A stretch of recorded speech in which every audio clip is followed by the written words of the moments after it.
Donc la première question, on sait que x suit la loi de Bernoulli, de paramètres p. Donc on a besoin de x de oméga, qui est tout simplement l'ensemble 0 et 1, donc juste les deux nombres 0 et 1.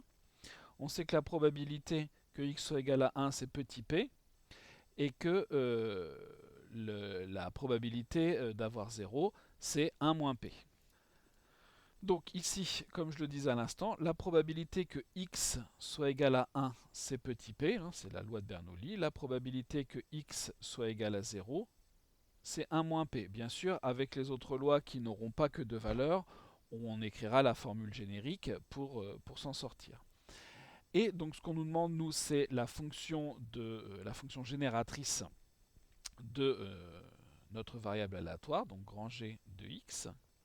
Ça sera la somme pour les x, pour les k appartenant à x de oméga, des p de x égale k multiplié par petit x à la puissance k. Donc bref, c'est un polynôme.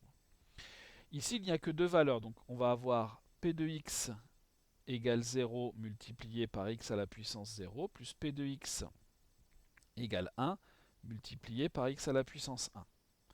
Bien sûr, si on avait une somme plus importante, on aurait plus de valeurs.